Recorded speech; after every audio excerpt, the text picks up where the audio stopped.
Hello. So today I'm going to try and explain something. Now, it's possible that people won't like this video because I'm addressing what is perhaps a slightly controversial topic. I'm doing my best to keep it as factual as I can. But for sure, some people might disagree with what I've found from my research. But let me explain. So, recently, I had somebody call me out on one of my videos, and he said, basically, you shouldn't use the term expat. It's a lot of Europeans hate it. It's offensive. And I was kind of surprised. And this guy at the same time was promoting his expat channel, and I was like, okay, so you're going to criticize me while promoting your channel? Yeah, you're a really good person, aren't you? So it got my back up a bit, and I did one of those kind of off the hand responses, which always think before you write. I tried to keep it civil. And then I thought the matter was closed, but then one of my viewers kind of commented, actually, yes, no, you shouldn't use the term expat, you're an immigrant, in a slightly, what I perceived as direct manner. So it made me think, okay, am I just an idiot? Or what's going on? Like, I've never heard of the term as expat as being offensive. And what's the difference between an expat and an immigrant? I didn't think there was. I thought it was just semantics. I thought it was just terminology. And so perhaps I was a little bit ignorant. So I thought, okay, I'd better do some research here. So firstly, I'm going to try and just define the different sort of definitions out there for the two words. And then I'm going to talk about why it's seen as controversial, and then hopefully reach some conclusion at the end, which I'm sure many people will dislike, or like, depending on who you are. You can't please everyone in this world. So let's begin. So firstly, I have my lovely ruler, which I got from the British Museum, I believe, or one of the, oh no, it was from the Tate Modern, I think. And it's got a nice timeline of world history, which is quite interesting. I used it to poke people in my office when we had offices. Anyway, I diverge. Okay, so firstly, let's go through the definitions that I found. So, an expat, traditionally, by common meaning, is somebody who moves to a country but is perhaps only moving temporary. So maybe for a few years, they're not intending for it to be a permanent stay.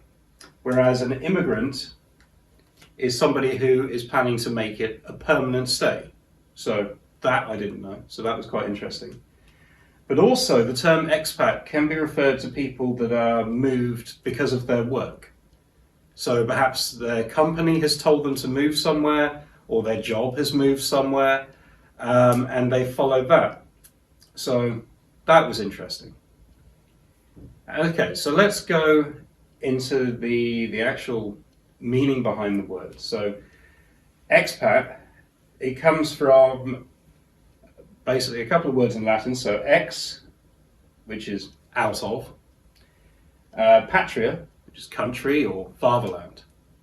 Whereas immigrant comes from immigrantum, again Latin, which is remove or to move in. So if you're just looking at the definitions on a purely, and this is what I was doing before because, I'm innocent and certainly didn't mean to cause anyone offense. If you just look at those definitions, how could you say which one is the correct one to use? So this is where it gets more complicated, but let's continue. So the use of the term expat actually originated in the 1700s, and it meant to be exiled or banished from your home country. So a bit like excommunicate if you're dispelling someone from the realm of the Catholic Church.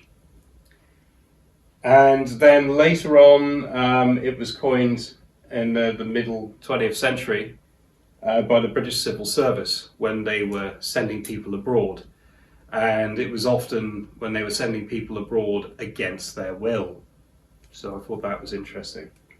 Whereas the word immigrant it was first kind of written in 1792, used as an adjective in 1805 by Jeremy Belknap, who wrote The History of New Hampshire. So I think this definition actually might have been French, English. So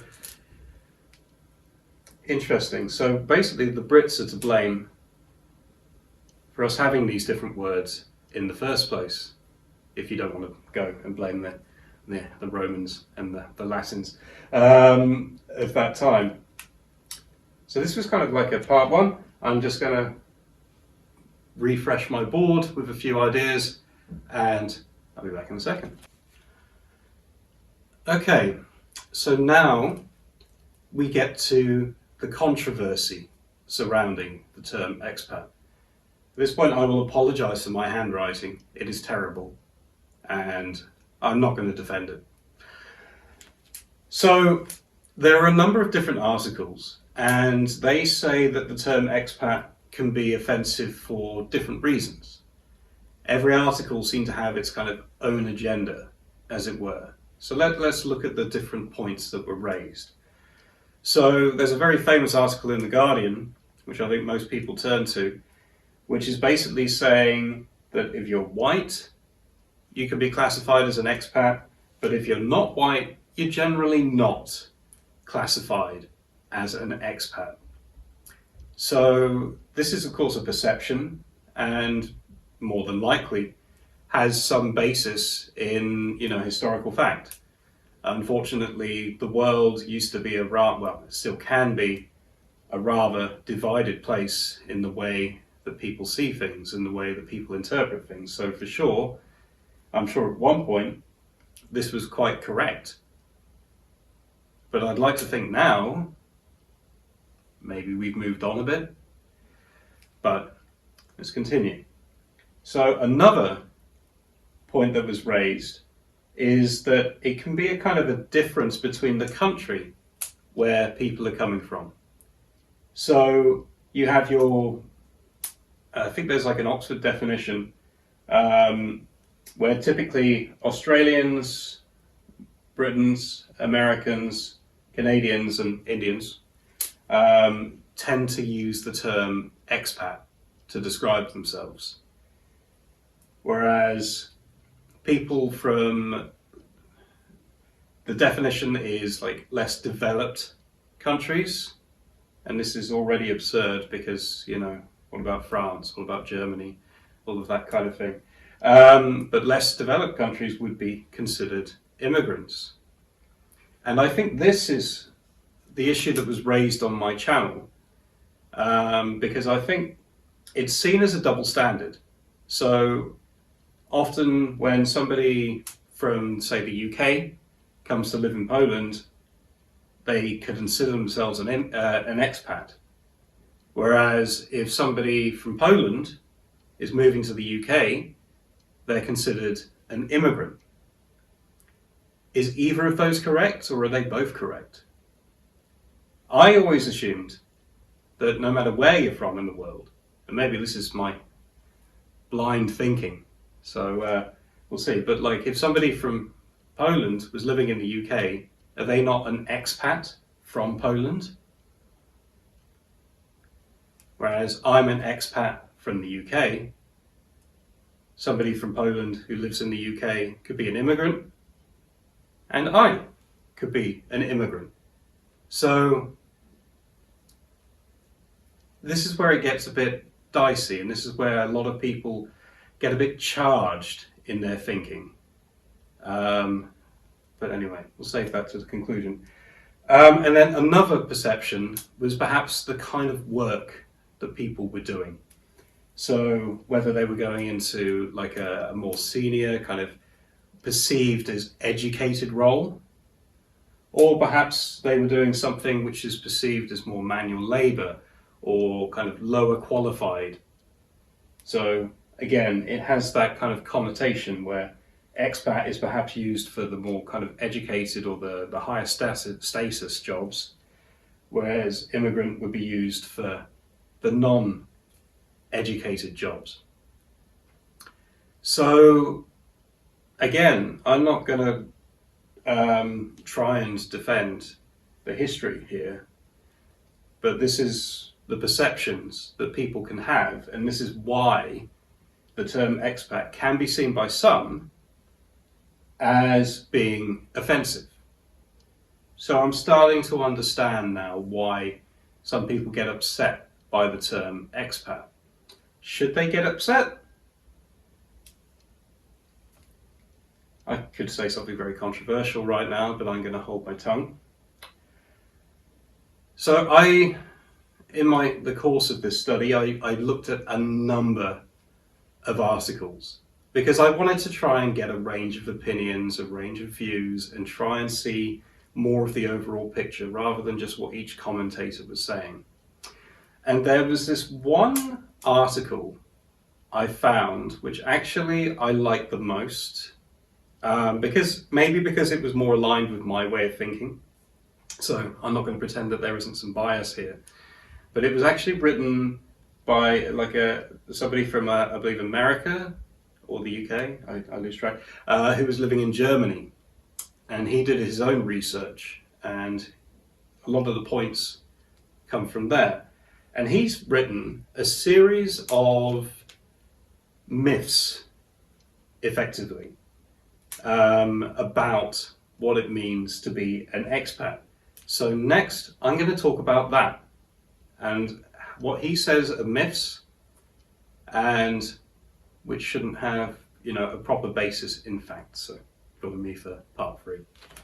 Okay, so one of the final parts, we're going to talk about some of the myths that have been highlighted by this article by HF.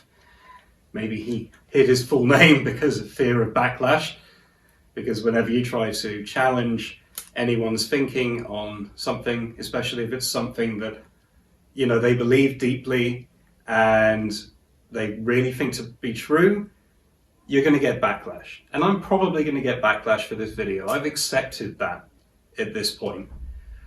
As much as I don't like it, I'm trying to be balanced. Okay, so according to this article I found on the net, so one myth is that expats are people who don't integrate with the culture that they have joined. Now this is of course a mixed bag with anyone. Whether you're an expat or an immigrant, what does it matter in terms of the wording? You're going to choose to integrate or you're going to choose not to integrate. Me personally, I'm doing my best to integrate into Poland. I could be trying harder with the language, I'll be honest, but I've been trying to learn the traditions, trying to learn the history, trying to take part in all of the local customs I can. So I like to think I'm integrating. So that's my point. So he says that the kind of racist connotation to expat, he says that's not true.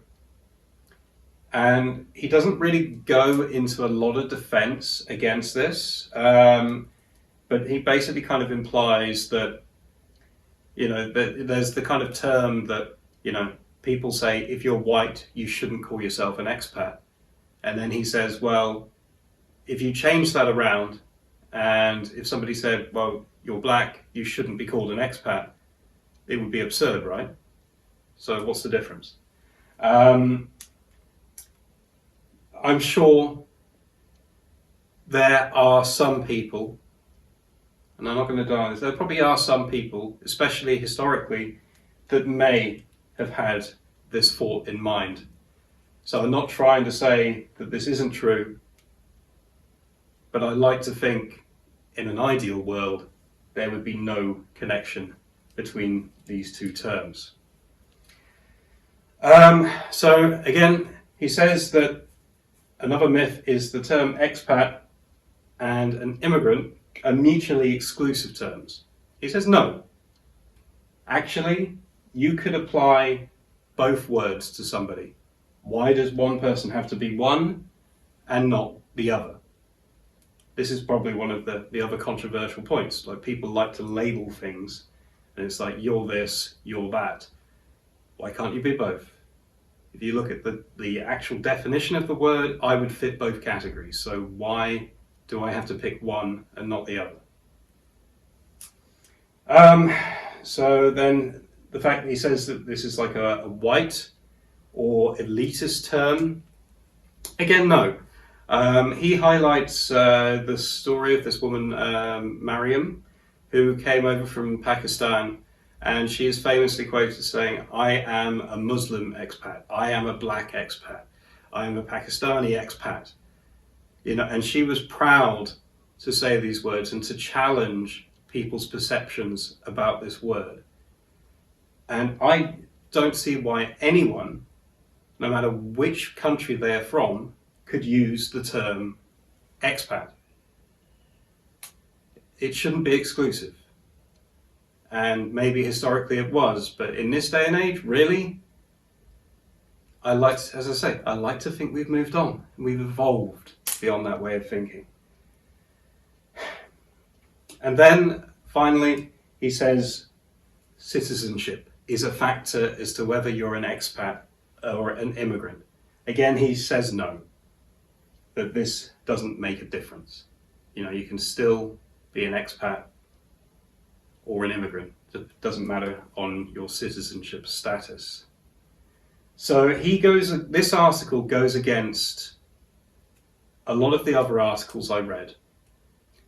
And so maybe, it's kind of a bit of political thinking, whether you're kind of more to the left, centrist, to the right, maybe you have different ways of viewing this.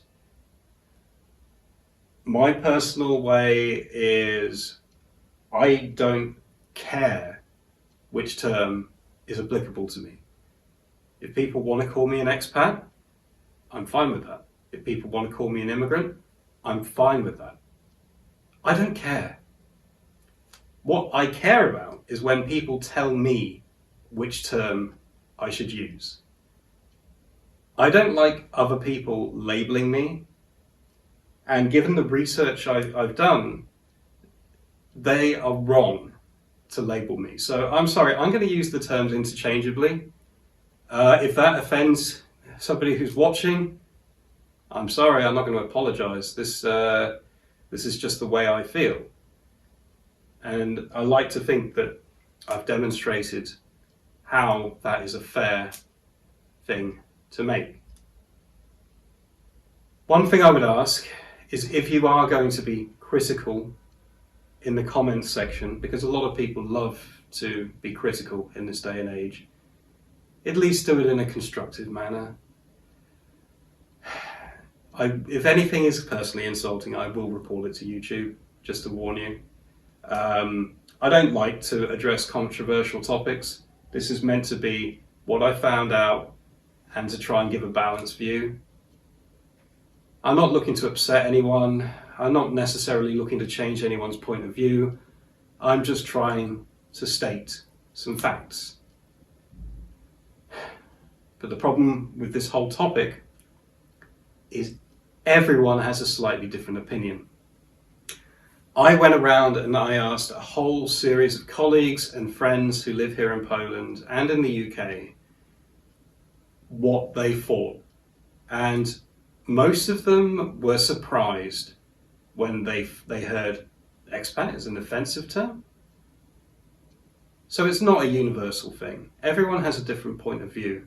And okay, maybe, I'm dealing with a younger, more kind of, a generation that hasn't had as much prejudice as previous generations. So maybe their thoughts aren't as kind of influenced by what's happened historically. Or maybe there are people with personal experiences where the term expat or immigrant has been used as an insult to them. I'm not saying these things don't happen. I'm saying they shouldn't happen. But anyway, sorry, bit of a rant at the end, which is probably needlessly extended the length of which is already probably too long a video.